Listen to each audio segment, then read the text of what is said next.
저희들 계속해서 누가복음의 후반부 갈릴리에서 마지막으로 예루살렘으로 올라가시는 예수님의 길 위에서 예수님이 들려주셨던 여러 비유의 이야기들을 함께 나누었고요. 지난주에는 예루살렘 가까이의 관문이라고 할 수 있는 여리고라고 하는 성에 들어갈 때에 한 사람을 만난 이야기. 누구죠? 구걸하는 맹인 이름하여 소경 바디메오를 만난 이야기를 함께 나눴습니다. 오늘 한 장 넘어가서 19장에서 세리 삭개오를 만난 이야기인데요. 원래 성경은요, 장과 절의 구분이 없었습니다. 나중에 편의상, 내용상 이렇게 가지고서는 이제 나누었는데, 만약에 제가 성경의 장과 절을 나누는 사람이었다고 한다면, 여리고에서 만난 소경의 이야기, 그리고 오늘 여리고에서 만난 세리 삭개오의 이야기를 함께 묶었을 것 같아요. 동일선상에 있는 이야기라고 생각되어집니다. 특별히 만남을 제가 참 좋아하는데 만남의 주제로 나누어진 성경이기 때문에 같이 함께 묶었으면 좋지 않을까 싶습니다. 하나님께서 우리에게 복 주실 때 다른 어떤 걸 통해서 복 주시는 것보다 우선적으로 만남을 통해서 복 주신다고 저는 믿고 있습니다. 아멘. 네, 오늘 우리들의 만남이 특별히 하나님 주시는 복의 통로가 되어지는 것이죠. 그런 의미에서 오늘 예수님과 삭개오가 만난 이야기, 그 가운데 어떠한 복이 흘러가고 있는지를 함께 나누어 보기를 원합니다. 자, 1절 가보실까요? 예수께서 여리고로 들어가 지나가시더라. 패스팅 트루 하시는 거예요. 원래 예수님의 계획이 여리고에 들어가서 머무시는 게 아니고 그냥 지나서 예루살렘으로 바로 가실 계획이었던 겁니다. 자, 마을 사람들이 와서 환영을 합니다. 하지만 그 환대에 몸을 맡기는 것이 아니라 단호하게 여리고를 지나서 예루살렘으로 가는 길을 재촉하시겠다라고 하는 거죠. 기대를 잔뜩 했던 여리고 사람들의 마음은 당연히 실망을 했을 겁니다. 환영잔치를 계획했다면 아마 물거품이 되었겠죠. 예수님이 우리 마을에 안 묵으시고 그냥 지나가시겠대. 그때 느닷없이 한 사람이 나타납니다. 2절. 삭개오라 이름하는 자가 있으니 세리장이요 또한 부자라.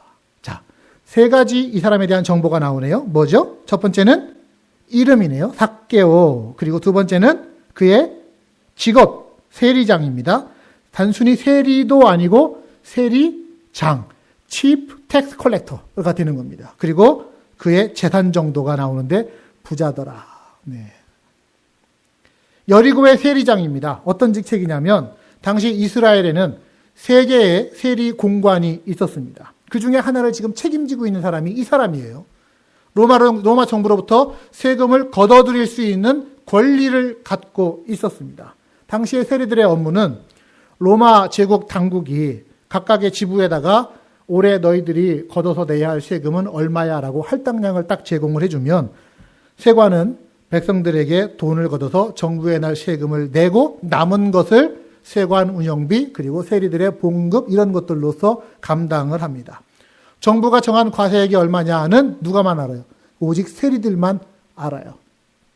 당연히 아마 여러분들이라도 그러셨을 것 같아요. 당연히 정부가 정한 세금보다 훨씬 더 많은 금액을 세금으로서 걷어들여서 내고 남은 것들로 자기들의 배를 채웠을 것입니다. 세관원, 특히 세관장이면은 아마 엄청난 부자로서 살고 있었을 겁니다. 그래서인지는 몰라도 당시의 모든 세리들은 이스라엘 백성들에게 죄인, 매국노, 반역자, 부역자 뭐 이런 소리를 들어야만 했습니다. 자, 오늘의 이 주인공 삭개오 어쩌다 보니 세리가 되었고 어쩌다 보니 세리장까지 되었습니다. 부자가 되었습니다. 그러나 세리는 즉 죄인이라고 하는 등식이 성립하던 시기였기 때문에 사람들로부터 비난과 증오와 손가락질을 받고 인정받지 못하고 그리고 외로움 가운데 처한 삶을 살았을 것으로 추측됩니다. 외견상으로는 성공한 사람일지 몰라도 사람들에게 손가락질 받는 삶을 살았다라는 것이죠. 그런 삭개오가 오늘 예수님 만나기를 원합니다. 예수님이 누구신지 궁금합니다. 자, 3절입니다. 그가 예수께서 어떤 사람인가 하여 보고자 하되 키가 작고 사람이 많아 할 수가 없었다. 삭개오의 귀에도 예수님에 대한 소문이 들려왔습니다. 특별히 자기랑 똑같은 직업을 가지고 있던 세리 마태 혹은 레위라고 하는 사람이 예수님이 부르시자 자기의 직업을 때려치고 예수님 쫓아다니면서 제자가 되었고 그의 삶이 변화가 됐더라.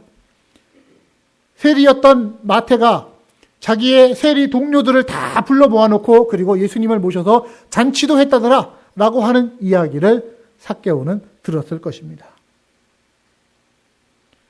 치열한 경쟁 속에서 사람들이 말하는 성공의 사닥다리를 겨우겨우 올라갔지만 그러나 외롭고 사람들에게 인정받지 못하고 로마의 앞잡이 취급을 당하는 그런 상황 가운데서 삭개오의 마음에는 뭔가 하나 휑한 구멍이 있습니다. 혹시 내가 뭔가 중요한 것을 잊어버리며 살고 있는 것은 아닌가? 사람은 영혼을 가진 존재입니다. 그렇죠? 우리에게는 영혼이라는 것이 있습니다. 그것은 눈으로 보여지는 게 아니지만 하나님만이 채울 수 있는 것, 영적인 것만이 채울 수 있는 공간이 우리 안에는 있다라는 것이죠. 내면의 목소리가 그 영혼을 두드립니다. 오늘 지금의 모습으로 살아가고 있는 우리 자신을 향해서 너는 누구냐? 넌 과연 바로 살고 있니? 물음을 우리에게 줍니다. 혹시 내가 살고 있는 오늘의 삶이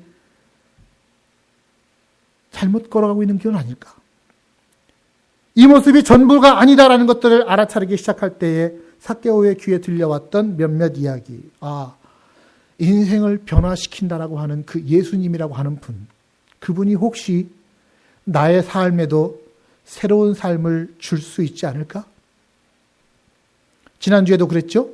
예수님에 대한 소식을 들었던 맹인 바디메오가 믿음은 들음에서 난다고 그것을 들으면서부터 예수님에 대한 기대가 시작되어졌던 것처럼 삭개오 또한 예수님에 대한 소식을 들려오면서 기대를 갖기 시작합니다. 그래서 예수님을 만나고 싶었습니다. 그런데 만나고자 하는 바람은 있는데 장애물이 있네요. 두 가지의 장애물이네요. 하나는 키가 작았고 하나는 사람들이 많았어요. 신체적인 장애물, 자기 쪽의 장애물이고요. 또 하나는 사람이 많으니까 이거는 환경, 외부적인 장애물이라고 할 수가 있습니다. 특히 사람이 많았다라고 하는 것은 삭개오한테는 아주 굉장히 큰 방해 요소였죠. 키가 작으니까 막 비집고 들어갈 수도 없어요. 그런데 설령 사람이 많아도요. 만약에 삭개오가 동네에서 존경받는 사람이었고 정말로 칭송받는 사람이었다고 한다면 키가 작아도 아이고 오셨어요. 앞줄로 서시죠. 이렇게 했을 겁니다. 그러나 삭개오는 로마에 부역하고 있는 사람이었습니다. 경멸의 대상이었습니다. 그런 삭개오가 그 작은 키에도 불구하고 사람들 틈새로 가서 예수님 만나겠다고 하다가는 누구야? 삭개오가 이 자리에 나왔네? 이러면서 아마 그를 향해서 테러가 가해지든지 이럴 수도 있는 가능성들이 있었겠죠. 자, 여러분, 장애물이 있어요. 어디 가고 싶은데. 그럼 장애물이 있다고 포기합니까? 포기해야 되나요? 그 정도로 꺾이는 게 그게 소원일까요? 아니면 인생을 우리는 혹시 그렇게 살고 있지 않습니까? 나는 뭐 하고 싶은데 거기는 무슨 장애물이 있고 이거 하고 싶었는데 나는 거기에는 또 무슨 장애물이 있고 결국 그래서 나는 오늘 이 모습으로 살아가고 있다.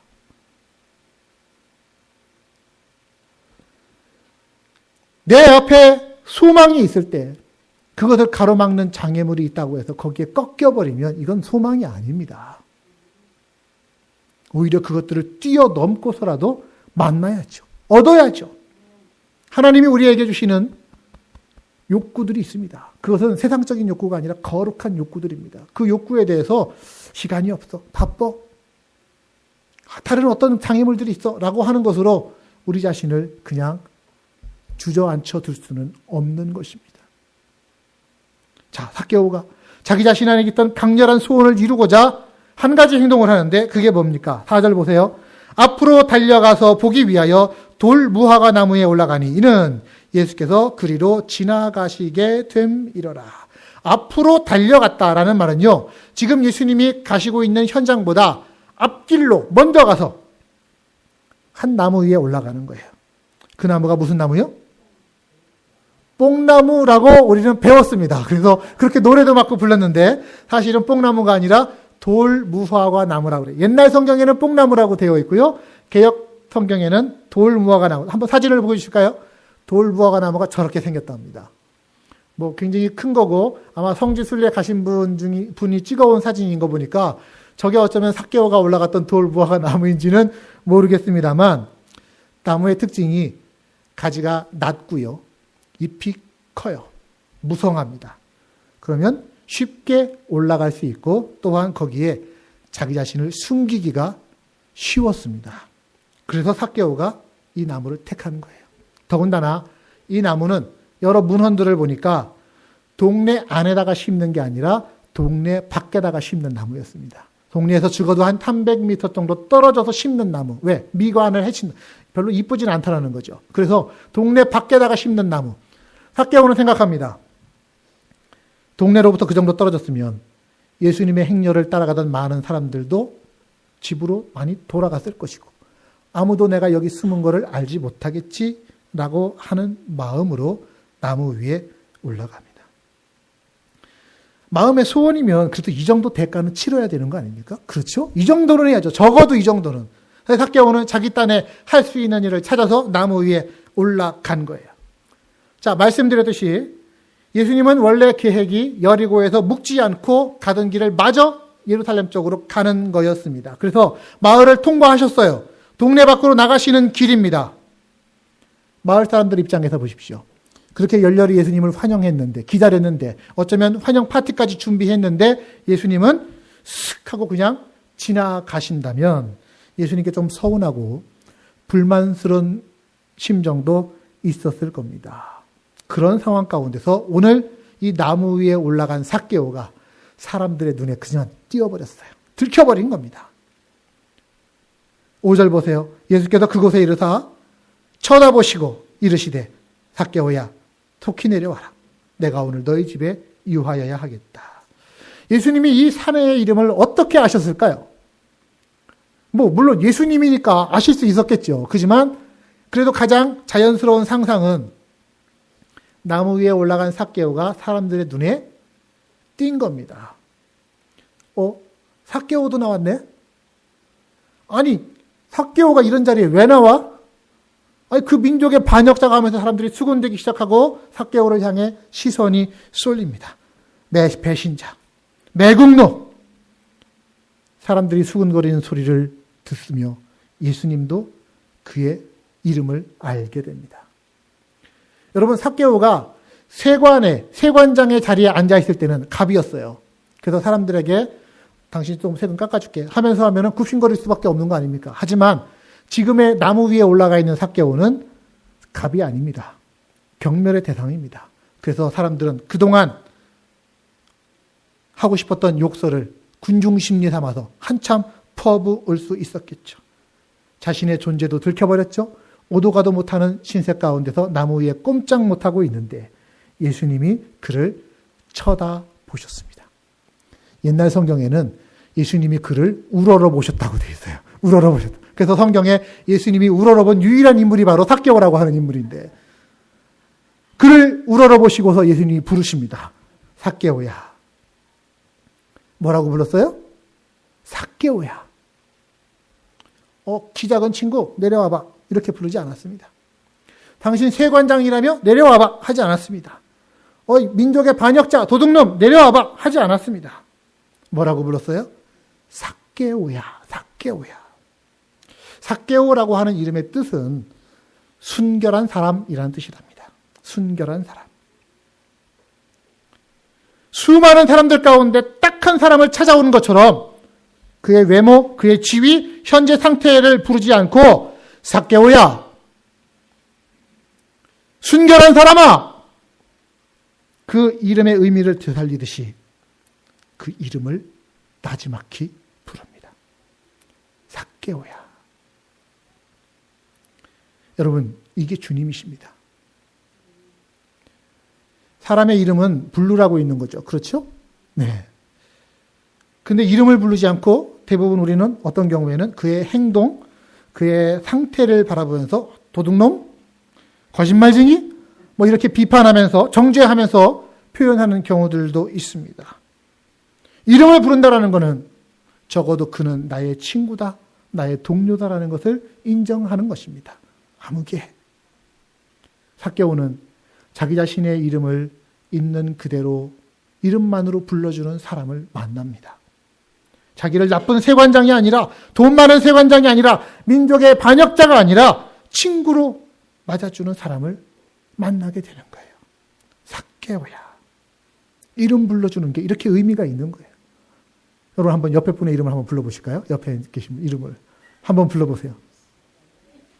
괜찮아요? 다 친구인데 뭐 인생 함께. 아무개야. 네.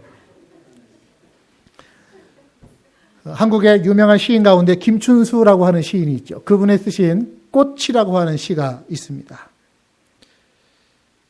내가 그의 이름을 불러주기 전에는 그는 다만 하나의 몸짓에 지나지 않았다. 내가 그의 이름을 불러주었을 때 그는 내게로 와 꽃이 되었다. 내가 그의 이름을 불러준 것처럼 나의 이 빛깔과 향기에 알맞은 누가 나의 이름을 불러다오. 그에게로 가서 나도 그의 꽃이 되고 싶다. 우리들은 모두 무엇이 되고 싶다. 나는 너에게, 너는 나에게 잊혀지지 않는 하나의 눈짓이 되고 싶다.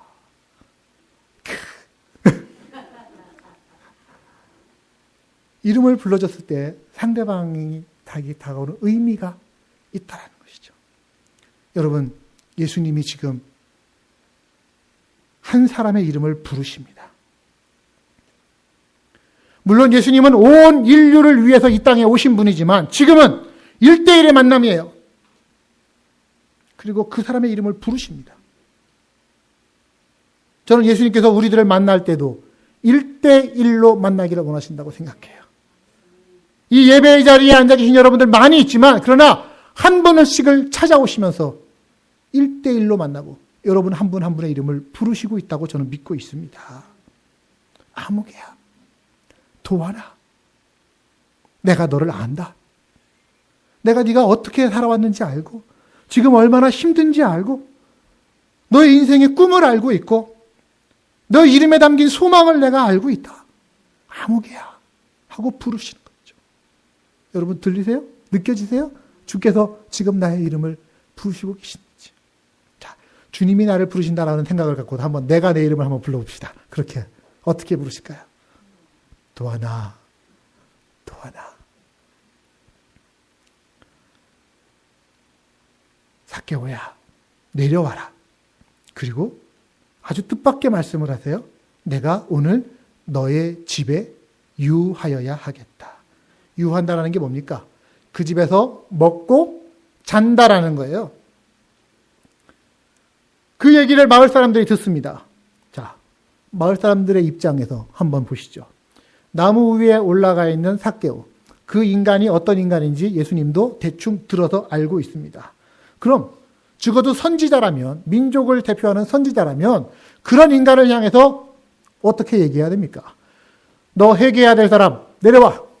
그래서 지금까지 했던 모든 일 다 회개하고 정신 차리고 살아. 그러면 내가 예루살렘 갔다가 오는 길에 당신 집에 들릴 수 있어. 이렇게 얘기해야 되는 게 정상 아닙니까? 그런데 내가 오늘 너의 집에 머무르겠다.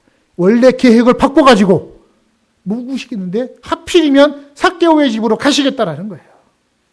아니, 예수님이 말도 안 되는 소리 아닙니까? 선지자가 멸시받는 부역자 죄인의 집에 스스로 걸어 들어갑니다. 여러분, 죄인으로 인정받는 사람의 집 또한 당시의 율법상 부정되었어요. 그래서 그 집에 들어간 사람도 부정하게 여겨지기 때문에 안식일 교회를 참여할 수가 없게끔 되어 있는 게 당시의 율법입니다. 예수님이 바로 지금 안식일 앞두고 있는데 죄인의 집에 들어가시는 거예요. 그 사람들이 수군거릴 수밖에 없죠. 7절입니다. 무사람이 보고 수군거려 이르되 저가 죄인의 집에 유하러 들어갔도다. 자, 여러분 지금 잘 보십시오. 삭개오를 향하던 군중의 적대감이 지금 동시에 더불어 누구를 향하고 있습니까? 예수님을 향하고 있어요. 예수님이 선지자로서 들어왔는데 마을 나갈 때 보니까 죄인의 집에 들어간 선지자? 저 사람도 죄인이네? 라고 하면서 예수님을 향해서도 적대감이, 멸시가 쏟아집니다. 저는 이 이야기를 조금 더 가보기를 원합니다. 그 뒤에 본문을 보십시오. 예수님을 자기 집으로 모셔들인 삭개오가 잔치를 열었어요. 당시의 식사 습관을 여러분 아십니까? 저희들 오늘 성찬 예식이 예수님께서 마지막 잡히시던 날 밤에 제자들과 더불어 나누었던 마지막 식사를 기념하는 것입니다. 당시의 식사는요, 우리처럼 테이블에 앉아서 혹은 방석에 앉아서 먹는 식사가 아니라 다들 몸을 비스듬히 이렇게 기대고서 앉는 거예요. 이렇게 한 팔 기대고서 이렇게 반쯤 누워갖고서 앉아서 거기서 떡 떼갖고서 먹고 뭐 이러면서 당신도 먹어? 하면서 이렇게 던져주고 뭐 이러는 게 식사 습관이었던 거예요. 모든 이가 몸을 비스듬히 기대고 앉아 있는데 삭개오는 자기 집에 있는 사람들 그리고 자기 집에 들어와 있는 예수님을 바라봅니다. 자기가 굳이 청하지도 않았어요. 그런데도 불구하고 마을 사람들의 수군거림을 뒤로 한 채 자기 집으로 걸어 들어오신 예수님. 이 선지자를 향해서 자기 자신도 무엇인가 해야 되겠다라고 하는 생각을 합니다. 그래서 8절을 보십시오. 삭개오가 일어서서 주께 말합니다. 주여 보시옵소서. 내 소유의 절반을 가난한 자들에게 주겠사오며 만일 누구의 것을 빼앗은 일이 있으면 네 갑절이나 갚겠습니다. 아주 공개적으로 약속하고 서약하는 거예요. 율법상 남의 것을 억지로 빼앗았을 경우에는 죄의 무겁기에 따라서 최대 400까지 보상해야 되는 게 관례입니다. 그러니까 지금 삭개오가 4배로 갚겠습니다라는 것은 최대 한도로 쳐가지고 다 갚아내겠다라고 하는 겁니다. 더군다나 자기의 재산 절반을 기탁하는 거예요. 나누겠다라는 겁니다. 내가 그동안 세리짓 하면서 남의 것 등쳐먹은 거 솔직히 조금 있는데, 많이 있는데 그거 다 내놓겠습니다 하면서 먹은 거 다 개워내는 거예요. 싹 개워내는 거. 그래서 이름이 삭개오라고 하는 거 아닙니까? 완전히 다 개워내는 거예요, 지금. 여러분, 삭개오가 지금 왜 이런 행동을 하는지 이걸 좀 주의해서 보십시오. 왜 시키지도 않았는데 이런 일을 할까요? 자기가 이미 받은 것이 있다는 걸 확인하는 것입니다. 받은 사랑을 알았습니다. 그 사랑은요, 삶을 바꿔놓는 힘이 있었던, 자기가 그동안 귀로만 들었던 바로 그 사랑입니다. 예수님의 사랑.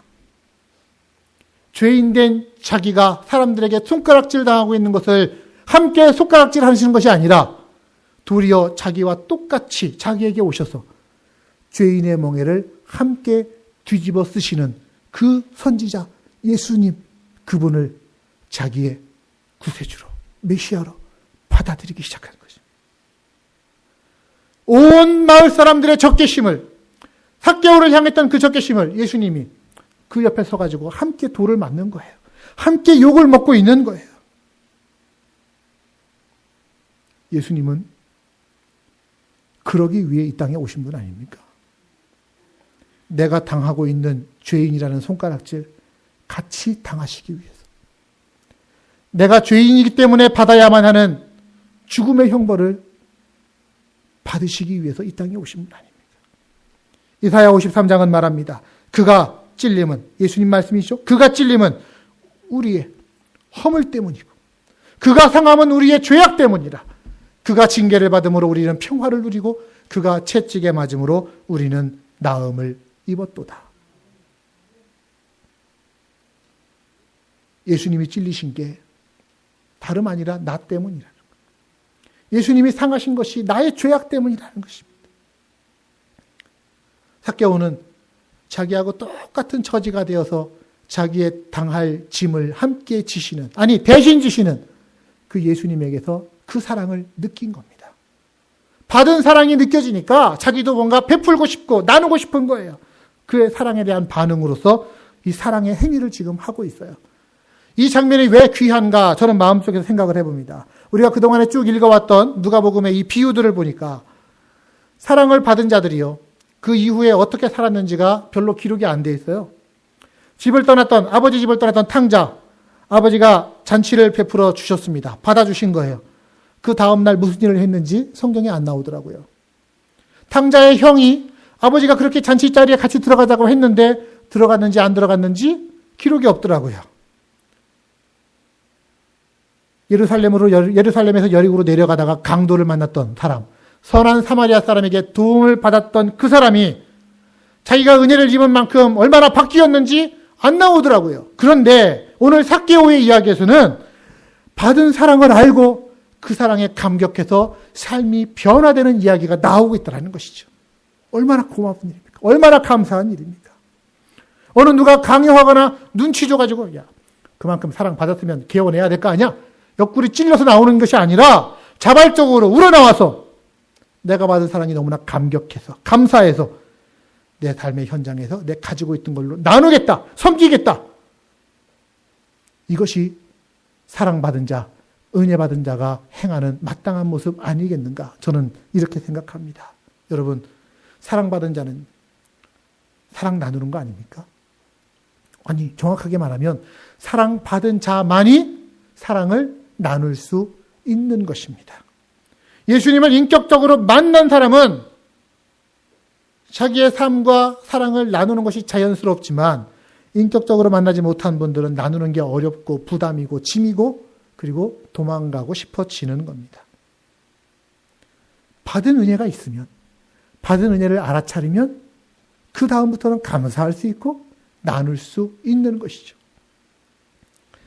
제가 참 좋아하는 찬송가 429장입니다. 찬송가가 바뀐 이후로 429장은 딱 그게 무슨 찬송인지 잘 기억이 안 되시는 분 계시지만,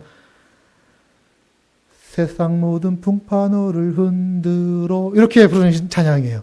그 뒤에 후렴구가 뭡니까?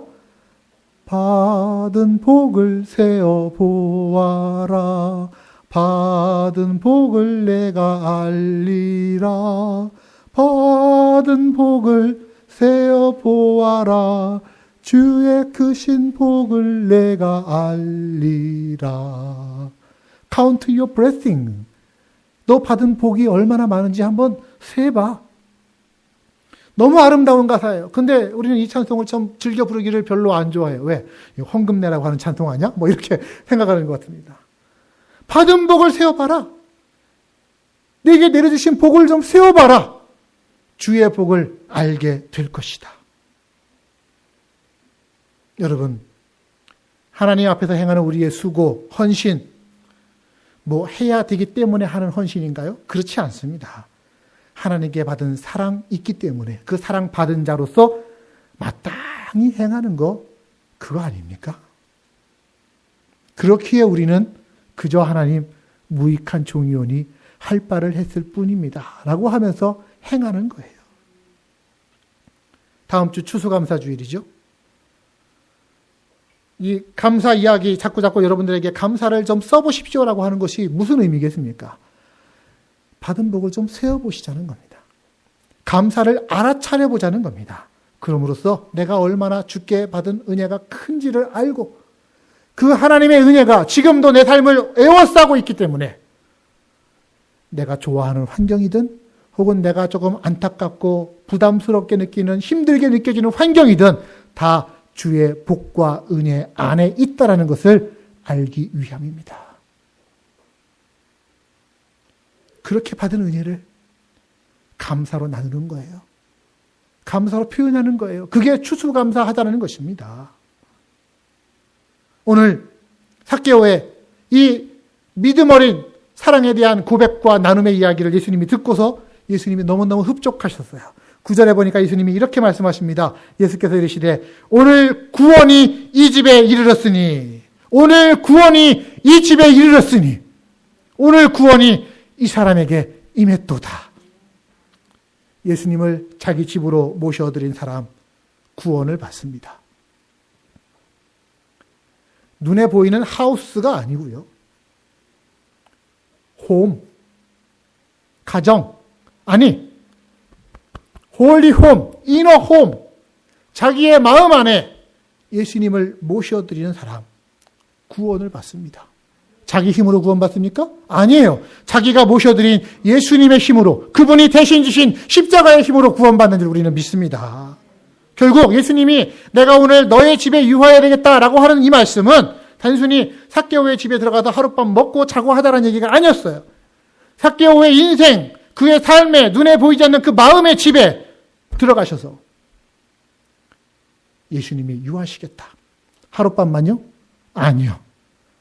영원토록 그의 집에 유하시겠다. 손님으로서? 아니요. 주인으로서 예수님이 그 마음에 영원토록 거하시겠다는 것입니다. 그게 예수님을 내 마음에 모셔드리는 영접하는 것입니다. 제가 참 좋아하는 구절 글귀가 하나 있는데요. 조지 맥도날드라고 하는 분이 쓰신 글입니다. 한번 들어보십시오. 처음에 예수님을 믿는다라는 것은 마치 처음에는 우리가 우리 집을 수리하는 것과도 같다고 생각을 했다. 즉 지붕에 비가 새니까 지붕을 뜯어 고치거나 유리창 깨졌으니까 유리창을 바꾸어 달거나 삐걱대는 대문을 수리하고 더러워진 벽지를 새로 발라 붙이는 것 같이 예수 믿는다라는 것도 우리의 습성을 여기저기 고치는 것으로 생각했다. 그래서 예수를 통해 조금씩이나마 좀 더 나은 사람, 착한 사람 생각해서 예수님을 내 마음에 모셨는데 뜻밖의 일이 생겼다. 그건 내가 모셔드린 예수님이 목수를 데리고 오더니 내가 살고 있는 집을 다 때려 부수고 흔적도 없이 만들고 거기에 새로운 집을 짓기 시작하는 거였다. 궁궐을 짓는 것이었다. 그리고 그 궁궐 안에서 예수님 자신이 나와 함께 사시겠다고 새 집을 그렇게 지어주셨다는 것이다. 바로 내 마음 안에. 예수님을 영접한다는 것은